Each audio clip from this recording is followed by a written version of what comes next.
O ar dentro das antigas muralhas do Vaticano tornou-se carregado de tensão. Ainda que invisível aos olhos dos fiéis comuns, uma disputa profunda e inflexível ocorre por trás de portas trancadas. Um confronto que pode transformar para sempre o âmago e a identidade da Igreja Católica. Não se trata apenas de um debate teológico ou de um embate entre tradição e progresso, mas sim de uma tempestade silenciosa, feita de estratégias calculadas, alianças discretas e declarações públicas meticulosamente elaboradas, cada uma delas impregnada de significado. Poderosas correntes atuam, algumas alinhadas com o legado do Papa Francisco, outras desejando um retorno firme aos valores antigos e à ortodoxia dos séculos passados. Essa velha guarda agora se movimenta com urgência cada vez maior. A tensão dentro da Cúria aumentou, e com ela as apostas que antes ferviam sob a superfície chegaram agora ao ponto de ebulição. Ambos os lados sabem que as decisões a serem tomadas nas próximas semanas terão repercussões que ecoarão por gerações. Do lado de fora, os fiéis ainda podem se recolher em oração silenciosa ou participar da missa nas igrejas que permanecem alheias ao tumulto. Mas dentro dos corredores do Vaticano, cada passo é cuidadosamente calculado, cada frase pensada com precisão. Aqueles que defenderam as reformas progressistas iniciadas pelo Papa Francisco, com seu foco na inclusão, na compaixão e na justiça ambiental, começam a sentir que o cenário pode estar se modificando.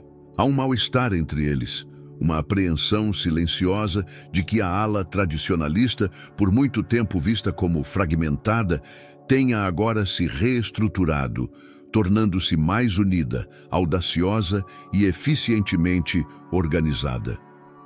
O que antes era considerado uma divergência filosófica passou a ser encarado como uma batalha por influência, travada através de gestos sutis e negociações nos bastidores. Enquanto os fiéis acompanham apenas os títulos das manchetes, o verdadeiro embate se desenrola em tons abafados e olhares discretos entre os homens de vestes vermelhas.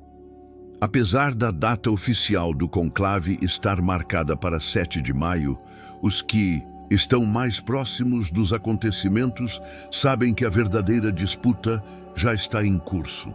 Essa etapa inicial, conhecida como pré-conclave, é onde se forjam alianças, testam-se reputações e avaliam-se as lealdades.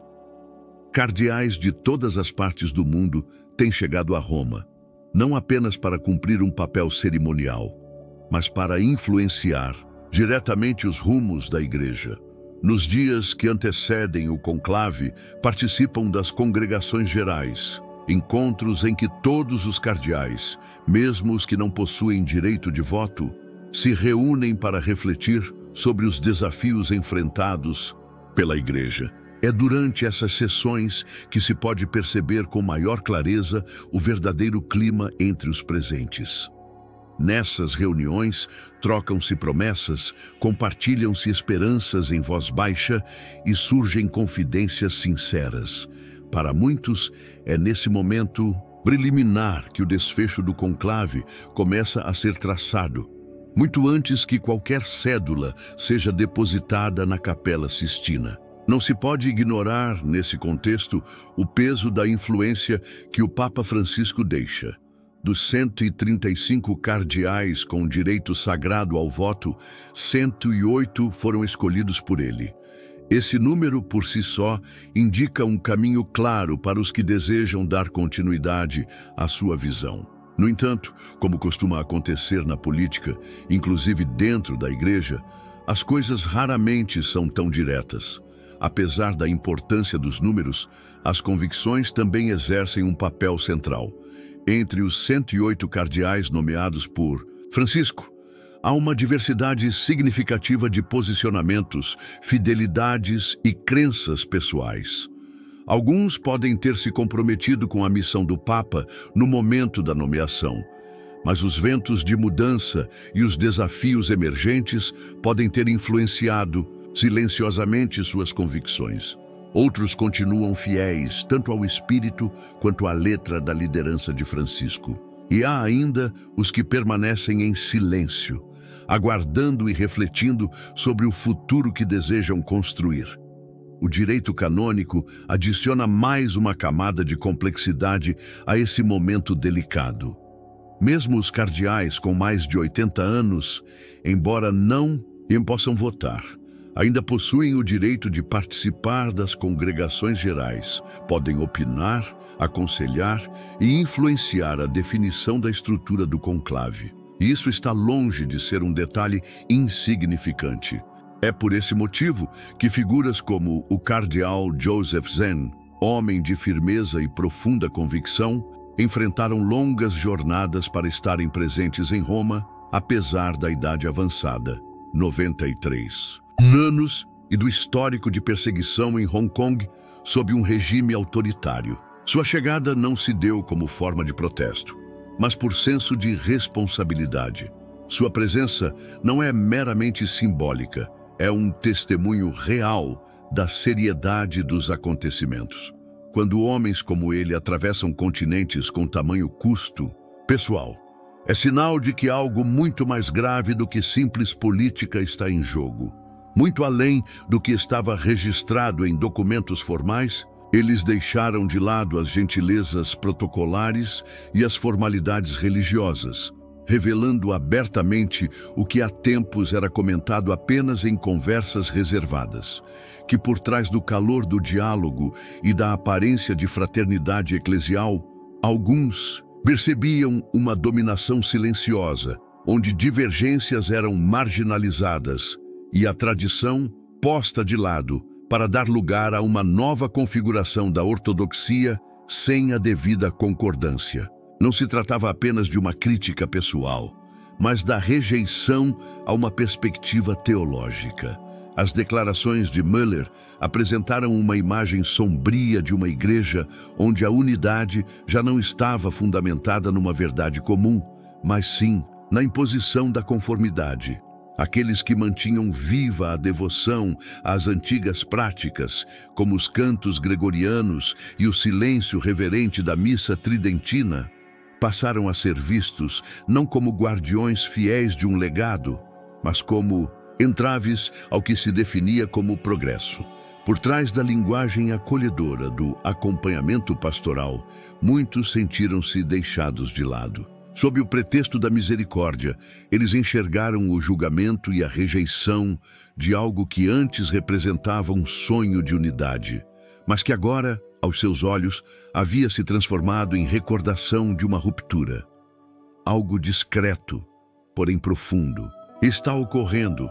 Aqueles que antes defendiam com entusiasmo a unidade eclesial, principalmente os alinhados à visão do Papa Francisco, estão gradualmente ajustando seu discurso. Onde antes a unidade era o alicerce de toda proclamação e documento, agora se nota uma substituição progressiva por uma exaltação da diversidade, muitas vezes desvinculada da verdade doutrinária. O ideal de uma fé comum, um só batismo e uma voz que ressoasse em harmonia começa a ceder espaço a um mosaico de interpretações teológicas e acomodações pastorais. Para alguns, isso significa que a Igreja está abraçando com mais consciência a complexidade do mundo contemporâneo. Para outros, é um sinal claro de perda de identidade, de uma substituição da luz única da Igreja pelos reflexos passageiros das modas culturais. Na visão de muitos católicos ligados à tradição, essa não é uma autêntica diversidade, mas uma forma de desordem. Para eles, a verdadeira unidade deve estar alicerçada em algo inabalável, não moldada pelo consenso ou pela conveniência, mas construída sobre uma convicção firme. Quando a verdade é colocada em segundo plano, para dar lugar à inclusão, o tecido que se forma pode ser até colorido, mas perde sua consistência e clareza. Para os defensores da tradição, o que veem hoje não é mais a Igreja de Pedro anunciando com coragem o Evangelho, mas sim uma instituição preocupada em reformular sua imagem para agradar a um mundo que muitas vezes rejeita os pilares da sua mensagem. Aos olhos desses, isso não representa progresso, mas um risco concreto. É justamente por isso que vozes como a do cardeal Walter Casper soam com ainda mais força. Quanto mais firmes são suas declarações, mais evidente parece ser o temor por trás delas. Quando Casper e outros teólogos adeptos de reformas insistem que as mudanças promovidas pelo Papa Francisco são definitivas, essa afirmação não nasce da segurança, mas do receio. A constante reafirmação de que essas reformas vieram para ficar não soa como uma celebração da vitória, mas como uma repetição defensiva diante de um solo em transformação. Eles sabem que a Igreja, com sua memória longa e seu percurso lento mas firme, já atravessou diversas fases de reformas e momentos de mudança. E sempre, após essas tempestades, retornou à base de sua fé. Neste momento marcado por intensas tensões, duas correntes de pensamento se destacam com nitidez, e a separação entre elas se torna cada vez mais evidente. De um lado, está um grupo que adota uma teologia moldada pela cultura, buscando redesenhar o rosto da Igreja para se adequar aos contornos da sociedade atual. Do outro, há aqueles que clamam por um retorno ao sagrado, ao que transcende o tempo, aos mistérios que inspiraram os santos e sustentaram os mártires. Esta não é mais apenas uma disputa interna sobre diretrizes pastorais. É uma verdadeira batalha espiritual pela essência da Igreja. E assim, muitos fiéis aguardam, conscientes de que o que virá não será apenas mais uma página na história da Igreja, mas possivelmente uma mudança de rumo.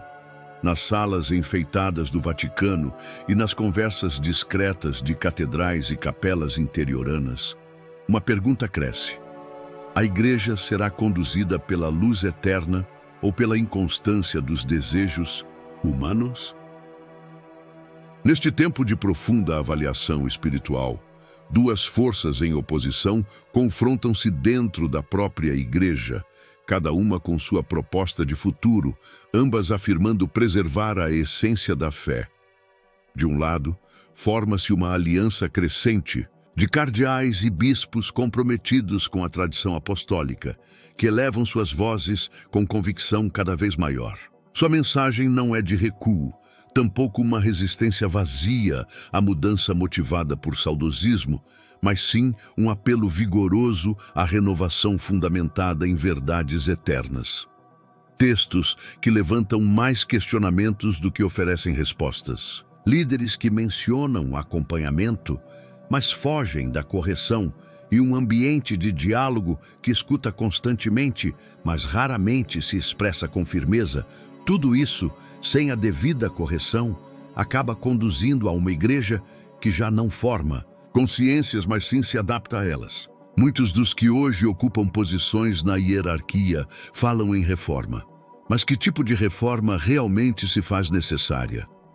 Ao longo da história da Igreja, uma reforma autêntica nunca representou um rompimento com a tradição, e sim um retorno a ela.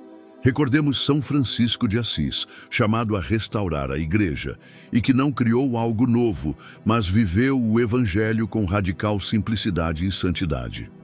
Pensemos também em Santa Teresa de Ávila, que reacendeu a chama em uma ordem carmelita enfraquecida, não ao destruir estruturas, mas ao restaurar a disciplina e o fervor perdidos. Todas as renovações verdadeiras dentro da Igreja surgiram não por meio de inovações, mas através da fidelidade.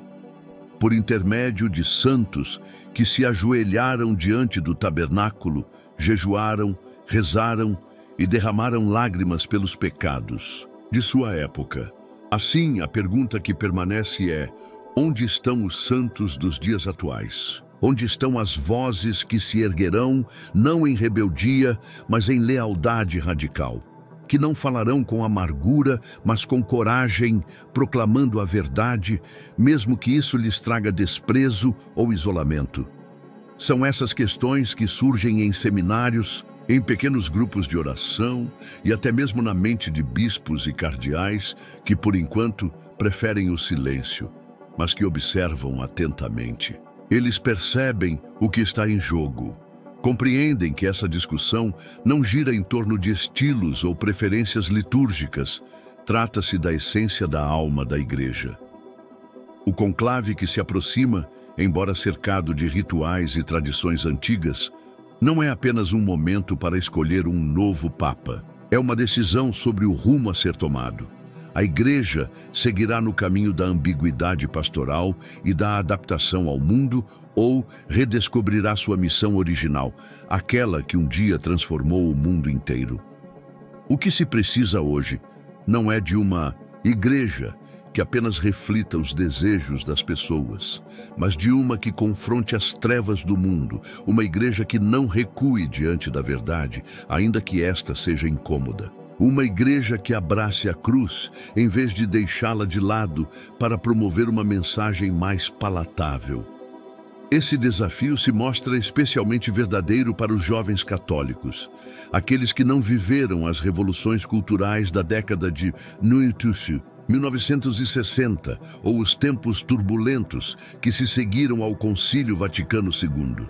Essa geração não clama por uma igreja que entretenha, mas por uma que não tema ser distinta, que os conduza à santidade e não apenas ao conforto.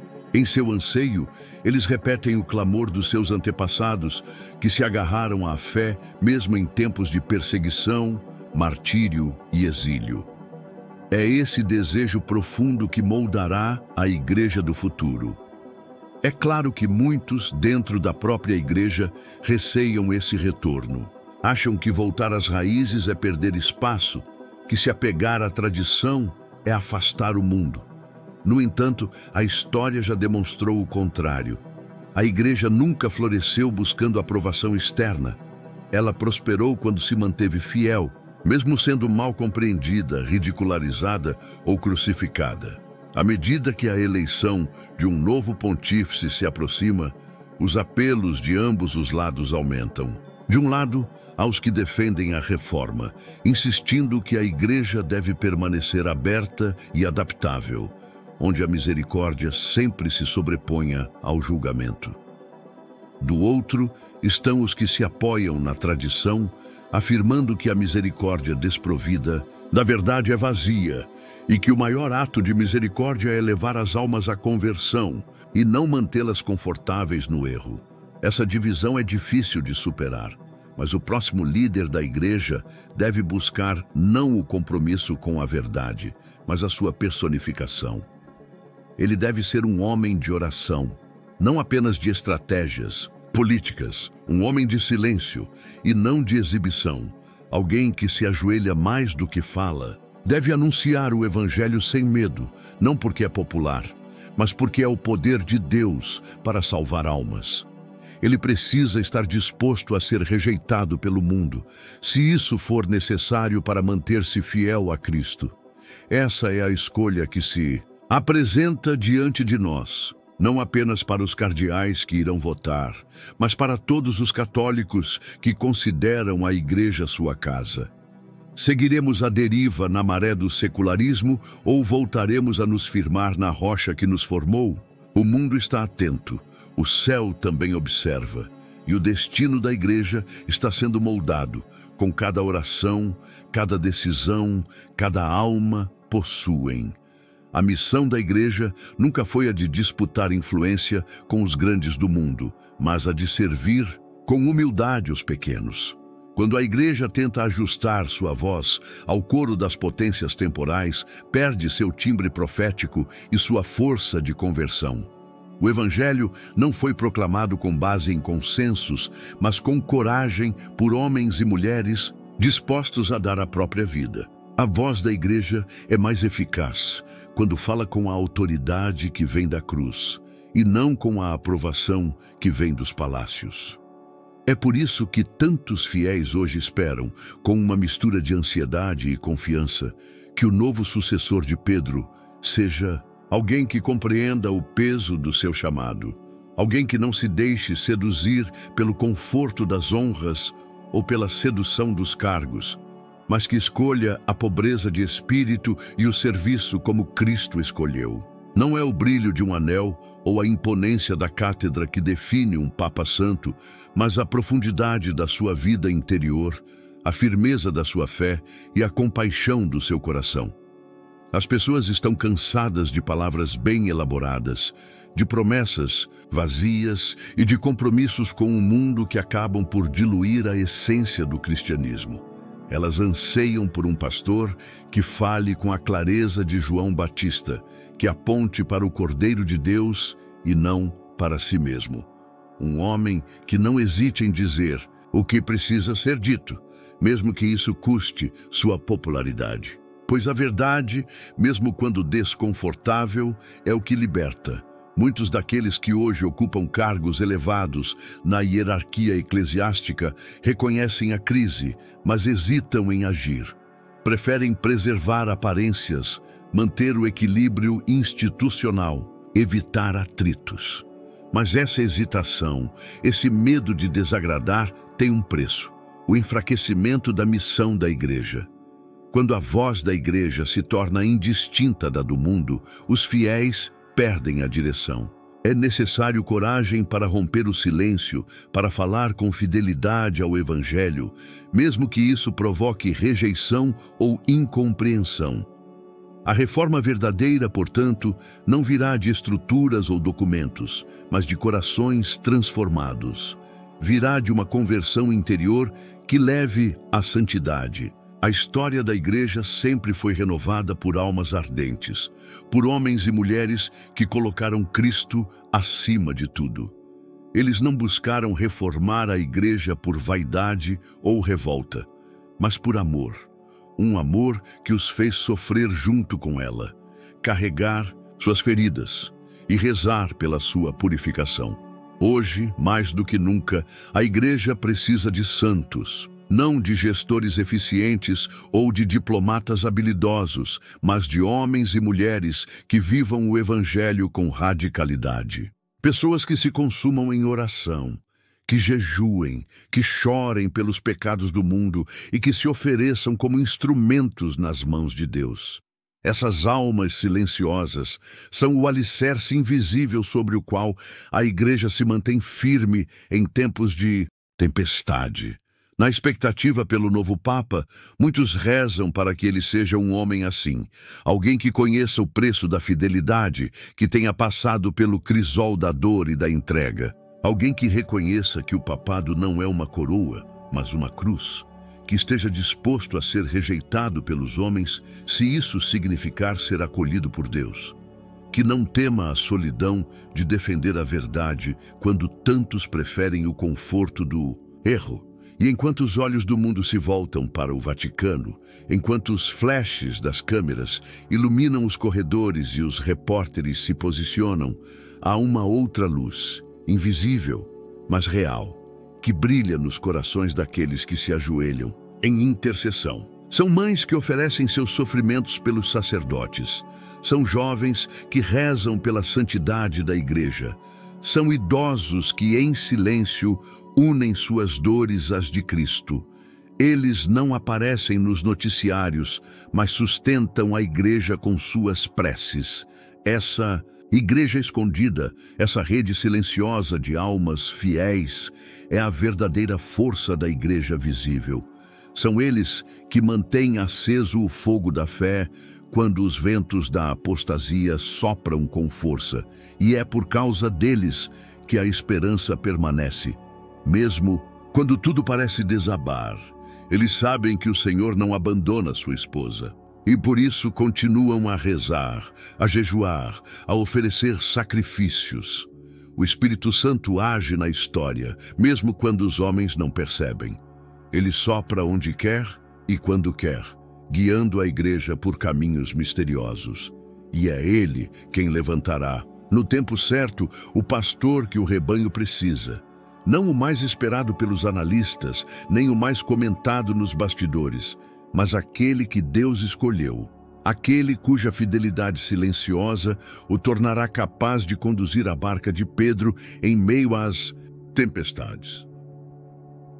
Porque no fim, não é a habilidade humana que sustenta a igreja, mas a graça divina. Não é a diplomacia, mas a santidade. Não é a popularidade, mas a fidelidade. A igreja foi construída sobre o sangue dos mártires, sobre as lágrimas dos penitentes, sobre a entrega dos santos, e continuará a florescer não com concessões ao mundo, mas com fidelidade ao céu.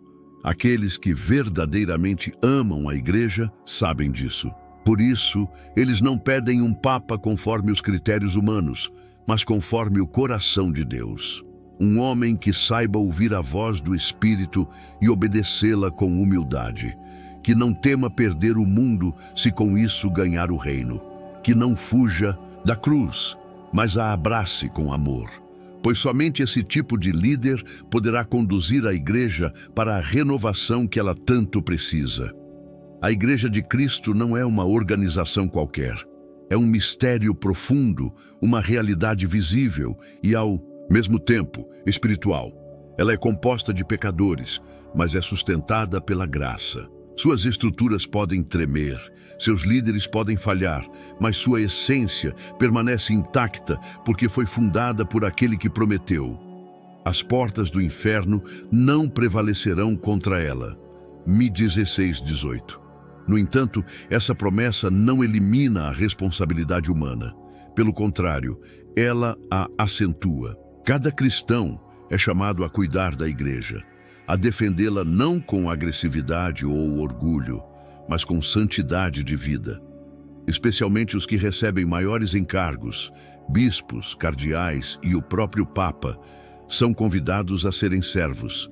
Não, senhores, o maior entre vós deve ser o menor, ensinou Jesus. Essa lógica divina, tão distante da mentalidade do mundo, é o fundamento do verdadeiro serviço eclesial. Mas, infelizmente, em tempos recentes, temos testemunhado uma crescente confusão entre autoridade e poder. Há líderes eclesiásticos que, em vez de serem pastores com cheiro de ovelha, se tornaram administradores distantes, muitas vezes mais preocupados com prestígio do que com almas. E quando a vaidade entra nos corredores da igreja, a graça se esconde. Quando o evangelho é diluído para agradar aos homens, a força da palavra se perde. E a igreja, que deveria ser farol, começa a parecer apenas mais uma instituição entre tantas. Nesse cenário, a figura do Papa assume uma importância ainda mais crucial. Ele não é apenas um símbolo de unidade, mas um guardião da fé. Sua missão não é agradar ao mundo, mas confirmar os irmãos na verdade. Quando Pedro declarou que Jesus era o Cristo, o Filho do Deus vivo, recebeu não apenas um elogio, mas uma responsabilidade. Tu és Pedro, e sobre esta pedra edificarei a minha igreja. Essa pedra não pode ser moldada conforme os ventos do tempo. Ela deve permanecer firme, ainda que tudo ao redor desabe. O mundo observa o conclave com olhos ansiosos, alguns esperando novidades, outros temendo rupturas. Mas o que os fiéis verdadeiros pedem em oração é algo muito mais simples e mais profundo. Um Papa que ame a Deus acima de tudo. Um homem de oração. Alguém que tenha joelhos calejados de tanto se ajoelhar diante do Santíssimo. Que fale pouco de si e muito de Cristo. Que conduza o povo não com slogans, mas com o exemplo. O novo Papa precisará enfrentar desafios imensos, secularismo agressivo, divisões internas, perseguições externas, escândalos dolorosos. Mas nenhum desses obstáculos será maior que a força do Espírito que o sustentará. Se ele se mantiver fiel, a fidelidade é a chave. Não a fidelidade a ideologias ou agendas políticas, mas ao evangelho puro, à doutrina da igreja, à verdade revelada. E essa fidelidade custa. Ela cobra renúncias, incompreensões, solidão, mas também gera frutos eternos. É preciso lembrar que cada papa é um servo do tempo em que vive. Ele não governa no vácuo, mas no coração da história. E por isso, sua missão é discernir os sinais dos tempos à luz do Evangelho, e não adaptar o Evangelho aos sinais dos tempos. O verdadeiro pastor não segue a multidão. Ele a guia, mesmo quando isso exige caminhar contra a corrente. Não há outro caminho. O amor exige firmeza e a verdade exige coragem. Por isso, os fiéis devem rezar. Não apenas observar, comentar ou criticar, mas rezar de verdade. Clamar ao céu por um pastor segundo o coração de Cristo. Pedir que o Espírito Santo toque os corações dos cardeais, ilumine suas consciências, os liberte de medos, vaidades ou influências indevidas. Que escolham não o mais influente, nem o mais simpático, mas o mais santo. Em tempos de crise, Deus costuma surpreender. Quando tudo parece perdido, Ele levanta instrumentos inesperados. Assim foi com Francisco de Assis, com Catarina de Sena, com João Paulo II. Homens e mulheres que não procuraram grandezas, mas se tornaram grandes porque se colocaram pequenos diante de Deus. Que o novo Papa seja assim, um pobre de espírito, um verdadeiro filho da Igreja, um homem moldado pela oração e fortalecido pela cruz. Enquanto muitos discutem estratégias, relatórios e expectativas humanas, há um clamor que sobe silenciosamente aos céus. É o clamor dos humildes, dos que sofrem calados, dos que não têm espaço nos conselhos, mas têm espaço no coração de Deus, dos que mesmo sem títulos sustentam o corpo místico de Cristo com suas lágrimas, orações e ofertas escondidas. Esses são os verdadeiros pilares da Igreja. E é para eles que o novo Papa precisará olhar. O futuro não está nas mãos dos poderosos deste mundo, mas nas mãos de Deus, e Ele age por meio de instrumentos dóceis. Por isso, a Igreja não precisa de um Papa estrategista, mas de um Papa santo. Um homem que diga sim com inteireza, que não tema perder tudo para ganhar Cristo. Um homem que, ao final da vida, possa repetir com São Paulo: combati o bom combate, terminei a corrida, guardei a fé.